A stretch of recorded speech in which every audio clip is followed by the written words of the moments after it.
Assalamualaikum warahmatullahi wabarakatuh. Sebelumnya saya ucapkan terima kasih banyak telah menyempatkan menonton video ini. Saya harap semuanya dalam keadaan baik dan sehat walafiat. Perkenalkan, nama saya Muhammad Aulani.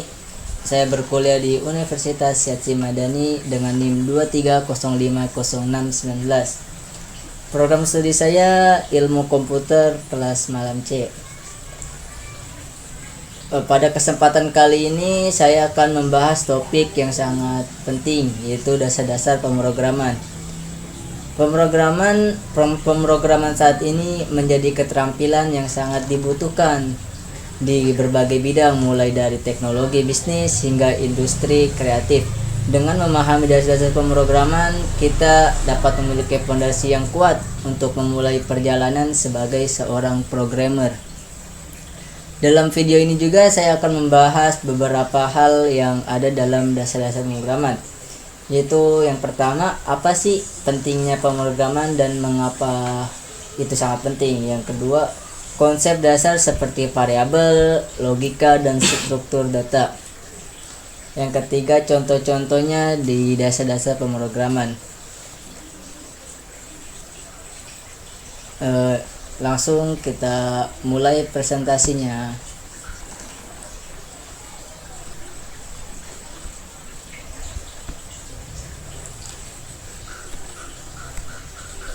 Nah, dasar-dasar pemrograman yaitu ada konsep dasar dan pengantar bahasa pemrograman. Jelaskan apa yang dimaksud dengan konsep dasar pemrograman. Mengapa konsep ini penting bagi seorang programmer pemula? Nah, jadi konsep dasar pemrograman adalah prinsip-prinsip fundamental yang membentuk dasar dari kegiatan pemrograman. Terus konsep dasar pemrograman ini sangat penting bagi seorang programmer pemula. Yang pertama itu ada fondasi untuk membangun keterampilan pemrograman, mempermudah pemecahan masalah, meningkatkan kemampuan dan menulis kode yang terstruktur dan bersih. Yang keempat, mempermudah belajar bahasa pemrograman baru. Yang kelima, dasar untuk pengembangan lanjutan. Nah, jadi dari 5 yang saya sebutkan ini adalah alasan mengapa pentingnya dasar-dasar pemrograman bagi seorang programmer pemula, yaitu sangat mempermudah kita untuk memecahkan masalah. Itu salah satunya. Lanjut.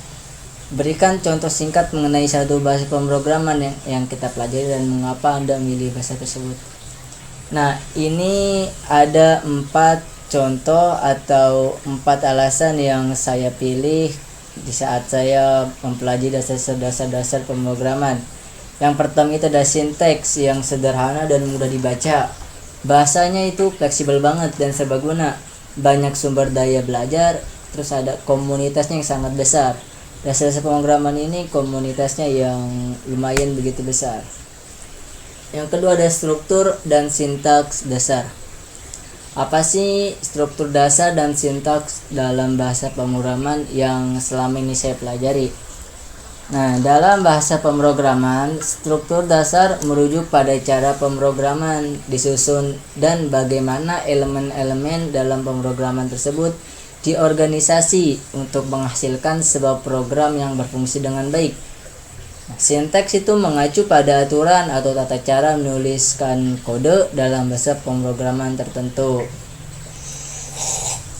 Terus ini ada contohnya, ada yang pertama contoh sinteks itu ada pertama komentar, variabel, tipe data, fungsi, percabangan, dan perulangan. Nah, ini adalah contoh dari sinteks.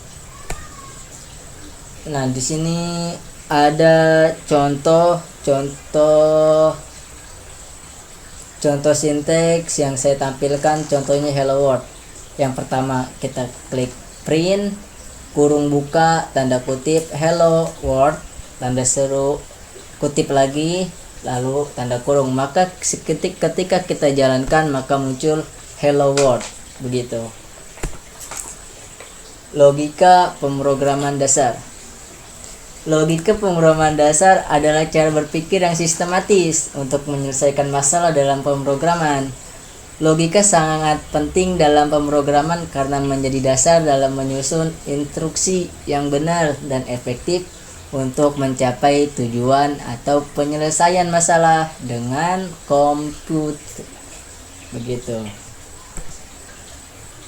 Nah, di sini ada contoh penggunaan logika dasar dalam bahasa pemrograman yang saya gunakan seperti membuat keputusan sederhana atau perhitungan.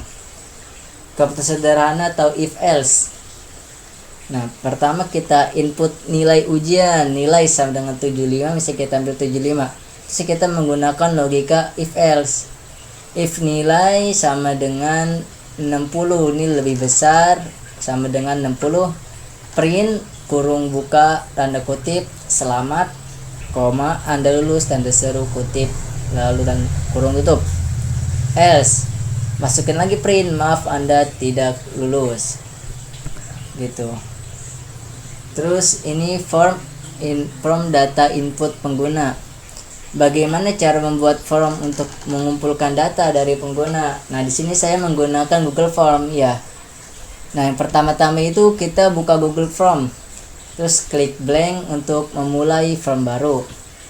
Yang ketiga, tambahkan pertanyaan sesuai kebutuhan seperti kita misal mau nanya nama, email atau informasi lain gitu.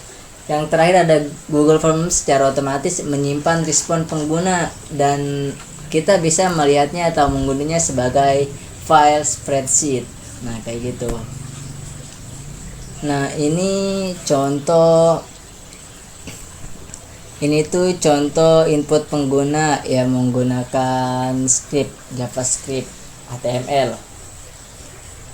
Nah, ini bisa dibaca sendiri. Tip HTML tuh seperti ini, hit meta name with port contact with, nah kayak gitu. Terus nah, sekarang kita membahas struktur kontur if, else dan switch.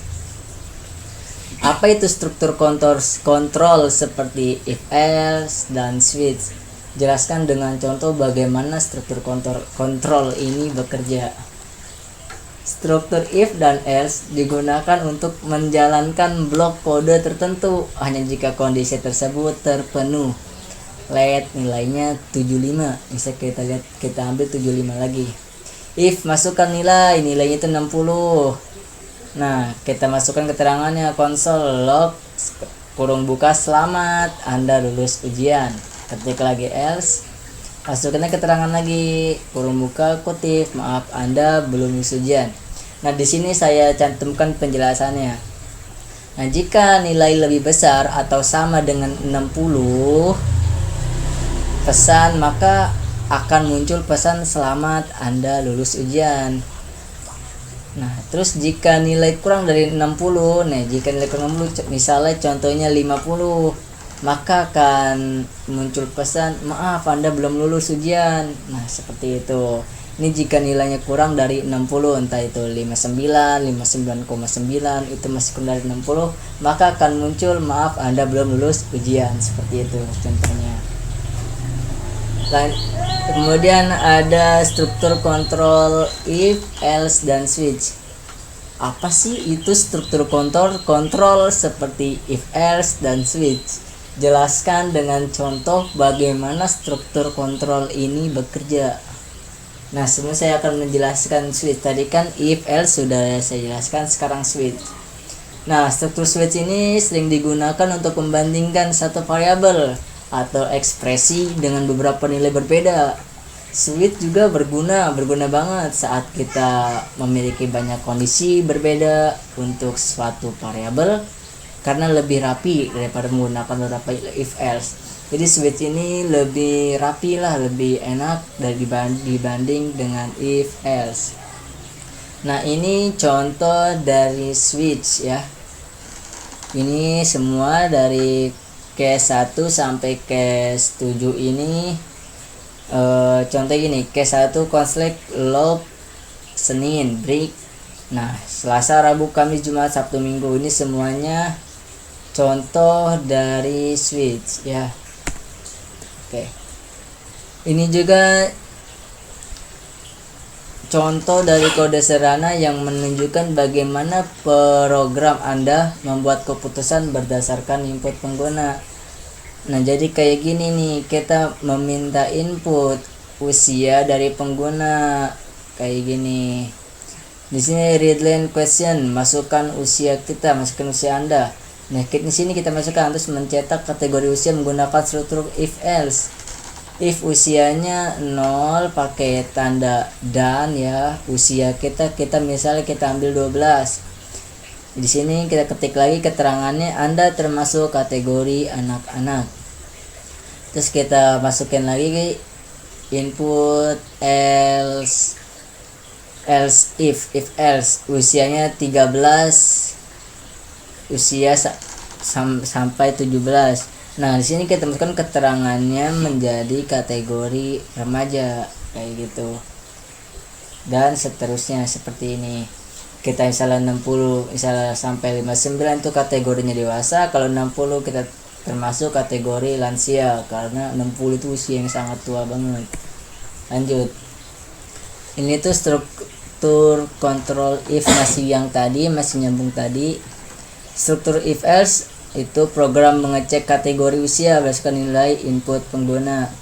Jika usia antara 0 sampai 12, program menampilkan Anda termasuk kategori anak-anak. Nah, kayak gini tadi. Jika usia kita menginput nilai 0 sampai 12, maka kategorinya sebagai anak-anak. Ya, kita jalankan. Terus jika usia antara 13 sampai 17, maka program itu akan menampilkan Anda termasuk kategori remaja karena yang tadi ini kita memasukkan keterangannya 13 sampai 17 itu termasuk kategori remaja seperti itu. Nah, sama ini juga 18 sampai 15 termasuk kategori dewasa. 60 atau lebih itu masuk kategori lansia atau udah tua, kakek-kakek, nenek-nenek, buyut. Nah, seperti itu. Nah, perulangan dan pengolahan data. Perulangan atau looping ya. Perulangan atau looping adalah struktur dalam pemrograman yang memungkinkan eksekusi blok kode yang sama secara berulang selama kondisi tertentu terpenuhi. Nah, di sini ada contohnya, ada penjelasannya lagi tentang perulangan. Nah, di sini memproses setiap elemen data dalam struktur data seperti array atau list itu secara otomatis melakukan pengulangan tindakan hingga kondisi tertentu terpenuhi. Misalnya terus memproses data dari server hingga semua data diterima, mengurangi kode duplikat dan membuat program lebih singkat dan mudah dipahami.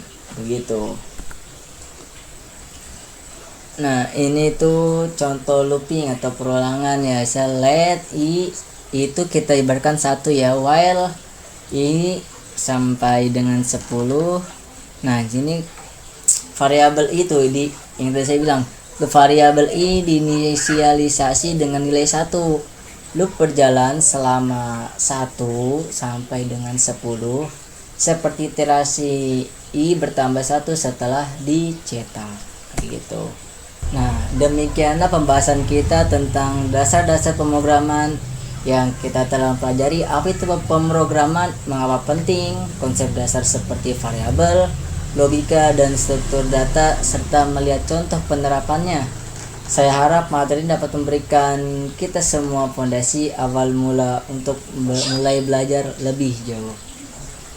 Nah, saya sangat mendorong kita semua untuk langsung mempraktikkan apa yang telah dipelajari.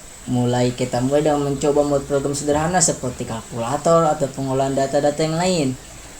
Nah, terima kasih banyak atas waktu dan perhatian semuanya. Semangat, jangan takut mencoba, dan terus belajar. Sampai jumpa di materi berikutnya. Sekian dari saya, kurang lebihnya mohon maaf jika ada salah-salah kata, mohon dimaafkan dengan seluas-luasnya. Wassalamualaikum warahmatullahi wabarakatuh.